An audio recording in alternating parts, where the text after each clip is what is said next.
अस्सलाम वालेकुम दोस्तों, अपनी नेक्स्ट वीडियो के साथ आपको वेलकम करता हूं अपने इस चैनल में। उम्मीद है सब खैरियत से होंगे। तो चलते हैं आज की अपनी अहम न्यूज और इन्फॉर्मेशन की जानब। सबसे पहले दोस्तों बात करेंगे कि स्पेन वर्क वीजा की या वर्क परमिट की हकीकत क्या है, और जो एजेंट माफिया काफी ज्यादा एक्टिव है इस वक्त, इस पे काफी अहम इन्फॉर्मेशन है जो मुख्तलिफ दोस्तों की तरफ से काफी अरसे से डिमांड की जा रही थी। इस पे बात करूंगा और काफी अहम इन्फॉर्मेशन जो आप लोगों के साथ शेयर करूंगा। उसके बाद स्पेन नेशनलिटी होल्डर्स और पाकिस्तानी ब्लैक लिस्ट, क्या इसके दरमियान की कनेक्शन है, क्या जो स्पेन नेशनलिटी होल्डर्स पाकिस्तानी हैं उनके लिए भी प्रॉब्लम है, अगर वो पाकिस्तान जाते हैं आते हैं तो उनका उसमें क्या प्रॉब्लम हो सकता है, इस पे बात करेंगे क्योंकि काफी दोस्तों ने इस पे भी कमेंट करके पूछा है। उसके बाद स्पेन फैमिली इमदाद का सबसे बेहतरीन प्रोग्राम कौन सा है जो लाजमी तौर पे अप्लाई करना चाहिए और इससे फायदा उठाना चाहिए, इस पे बात करूंगा। और आखिर में बात करेंगे कि वो वालिदैन जिनके पास स्पेन की जो है वो रेजिडेंट कार्ड है, वो अपने बच्चों को नेशनलिटी किस तरह दिलवा सकते हैं।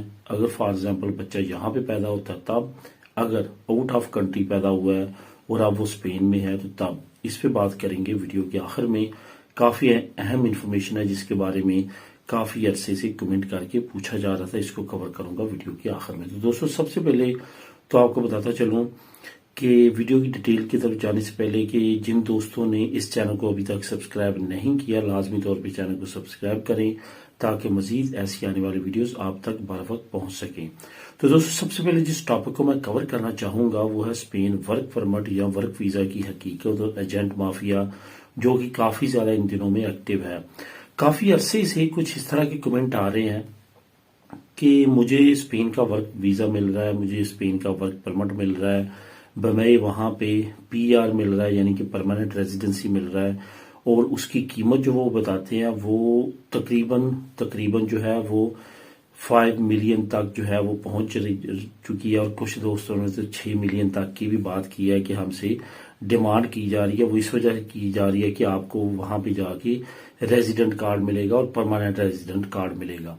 ये आप जहन में रखें क्योंकि स्पेन में अभी तक उस तरह से हमारी कम्युनिटी नहीं है और ना ही बहुत ज्यादा जो है सोशल मीडिया पे सरगर्म है। जिस तरह आप इंग्लिश कंट्रीज की देख लेते हैं या जिस तरह से हमारे मुल्क में इंग्लिश जो है वो आसानी के साथ पढ़ी जा सकती है, इस वजह से उनको रूल एंड रेगुलेशन आसानी के साथ समझ आ जाते हैं। स्पेनिश लैंग्वेज क्योंकि वहां पे नहीं समझी जाती, इस वजह से इनके रूल एंड रेगुलेशन भी उनकी समझ में नहीं आते। इसी चीज का फायदा जो है वो एजेंट माफिया उठाती हैं। इसी वजह से वो इतनी इतनी बड़ी रकम बताते हैं आपको, और इसी वजह से झूठ के कवानीन बना के आपको बताते हैं ताकि आप उनकी बातों में आए। वो आपको सब्ज बाग दिखाते हैं और उसके बाद आपको एक तरह से लूटने का ये तरीका अपनाते हैं और इस पे आपको लाश पहुंचाते हैं। बहुत सारे लोग ऐसे हैं जिन्होंने उनकी ऐसी बातों में आके अपने नुकसानात किए हैं। अब यहाँ पे मैं थोड़ी सी आपको हकीकत बताता चलूं कि पीआर जो है वो सिर्फ और सिर्फ एक गोल्डन वीजा स्कीम है उसके जरिए, और नॉर्म्ड वीजा स्कीम है उसके जरिए, और ब्लू कार्ड स्कीम है। ये 3 स्कीमें हैं जिनमें से 2 खालिस्तान जो है वो स्पेन की और एक यूरोपीय यूनियन की स्कीम है जिसपे आपको पीआर मिलती है। ये हाई क्वालिफाइड जो लोग हैं उनके लिए होती है, और जो हाई क्वालिफाइड लोग हैं उनके लिए बहुत ज्यादा ऑप्शन होते हैं मुख्तलिफ कंट्रीज में निकलने के लिए। तो उनके लिए ये ऑप्शन रखा गया है, अपॉर्चुनिटी रखी गई है। नॉर्म्ड वीजा हुआ, गोल्डन वीजा स्कीम हुआ या ब्लू कार्ड स्कीम हुआ, उसके जरिए तो आपको यहाँ पे पीआर मिलती है। लेकिन जो नॉर्मल कंपनीज आपको स्पॉन्सर करती हैं वर्क वीजा या वर्क परमिट, उस पर कभी भी आपको यहाँ पे पीआर नहीं मिलती, बल्कि आपने थ्रू प्रॉपर चैनल पहले 1 साल की, फिर 2 साल की, फिर 2 साल की, और उसके बाद आपको परमानेंट पीआर मिलती है। इस वजह से डायरेक्ट पीआर वाला कंसेप्ट जो है वो तो बिल्कुल झूठ पे मबनी है, ऐसा मुमकिन नहीं है। इस वजह से इस पे तो आपने बिल्कुल भी बातों में नहीं आना। जहां तक बात रही इतनी बड़ी रकम की, तो इसमें तो कोई शक नहीं है कि ये बहुत बड़ी रकम है, और इसको आप कवर करते करते हो सकता है कि यहाँ पे आपको इब्तदाई 3 से 4 साल लग जाएं, उसके बाद आप सिर्फ और सिर्फ वो अमाउंट कवर कर सकें जो आप वहां पे खर्च करके आए हैं। इस वजह से सोच समझ के आए। यहाँ पे रूल एंड रेगुलेशन इतने ज्यादा आसान नहीं है जितने के बताए जाते हैं। बहुत सारी फेक कंपनीज बनाई जाती हैं, वर्क परमिट बेचे जाते हैं, लोगों को बुलवाया जाता है। जब वो यहाँ पे पहुंचते हैं वो कंपनी बंद हो चुकी होती है, उनके लीगल स्टेटस का बड़ा मसला बनता है क्योंकि पहली मरतबा जब आपने यहाँ पे पहुंचना है आपके फिंगर उसी कंपनी पे होंगे कॉन्ट्रैक्ट होने के बाद जिस पे आप आए हैं। किसी और कंपनी पे आप कॉन्ट्रैक्ट करेंगे तो आपके फिंगर नहीं होंगे। मतलब ये कि आपको कार्ड नहीं मिलेगा। कार्ड नहीं मिलेगा तो आप लीगल नहीं हो सकेंगे, आप इलीगल हो जाएंगे। ये सारी चीजों को कवर करने की जरूरत है, उसके बाद आपको ये तमाम चीजें के बारे में सोचना चाहिए। अब दोस्तों बात करते हैं स्पेन नेशनलिटी होल्डर्स और पाकिस्तानी ब्लैक लिस्ट जो पासपोर्ट किए गए उनके बारे में।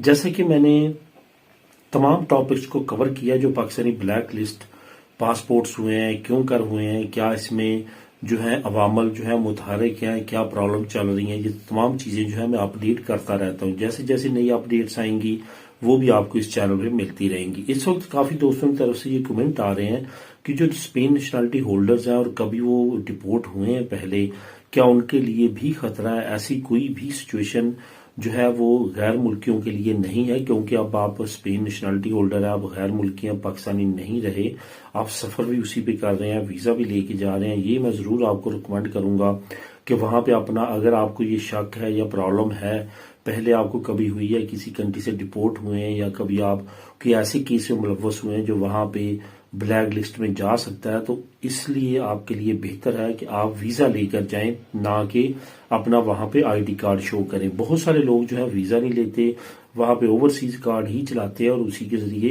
इन एंड आउट होते हैं। तो उनके लिए ये मैं जरूर सजेस्ट करूंगा कि वो वीजा लेके जाए और वीजे पे एंट्री करे। बहरहाल अभी तक कोई भी ऐसा केस नहीं देखा जिसमें ये जो है बात सामने आई हो कि स्पेन नेशनलिटी होल्डर्स को वहां पे एयरपोर्ट्स पे इस वजह से तंग किया गया हो।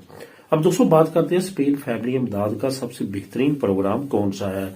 जैसा कि हम बात करते रहते हैं इंग्रेसो मिनिमा विताल की, जो इस वक्त स्पेन की सबसे अहम और सबसे अच्छी जो है वो फैमिली इमदाद या इंडिविजुअल इमदाद के तौर पे जानी जाती है।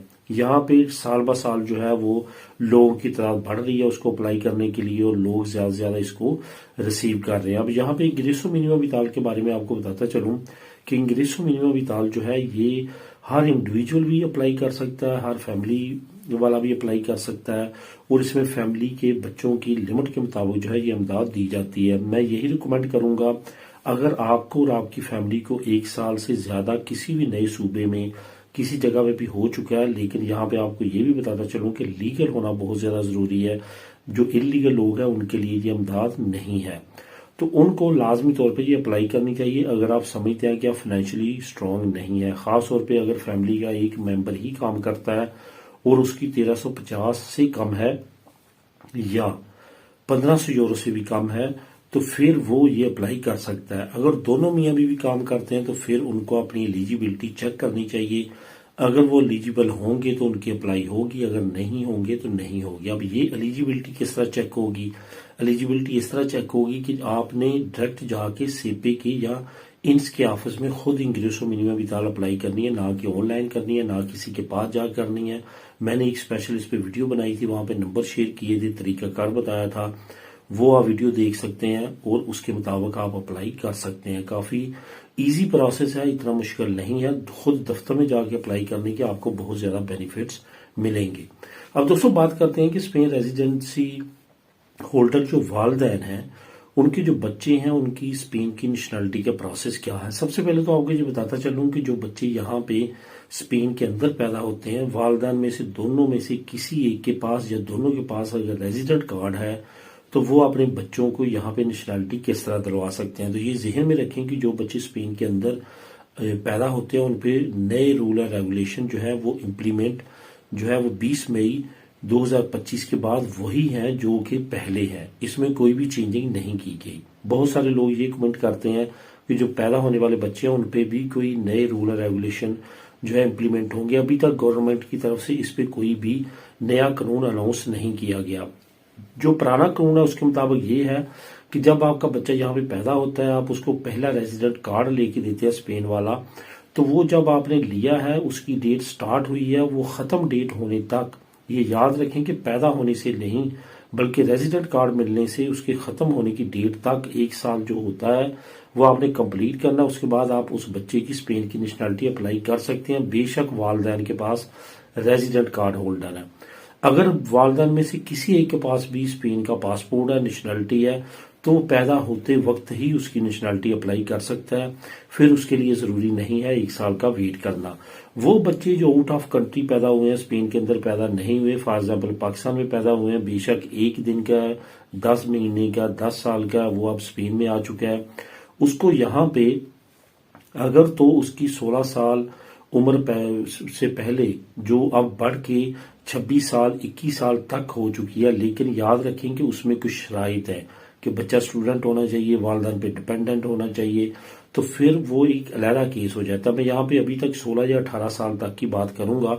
18 साल तक अगर बच्चे की आपकी उम्र तक वालिदैन में से किसी एक के पास स्पेन का नेशनैलिटी हो जाती है, तो वो फिर अपनी बेस पे उस बच्चे को भी नेशनैलिटी दिलवा सकता है। अदरवाइज बच्चे को अलहदा से 10 साल पूरा करने होंगे, उसके बाद उसको लैंग्वेज वो बाकी सर्टिफिकेट करने होंगे, उसके बाद वो अपने तौर पे जो है वो स्पेन की नेशनैलिटी अप्लाई करके ले सकेगा। तो दोस्तों ये थी आज की अहम इन्फॉर्मेशन। मिलेंगे नेक्स्ट वीडियो में नई अपडेट्स के साथ। अल्लाह हाफिज।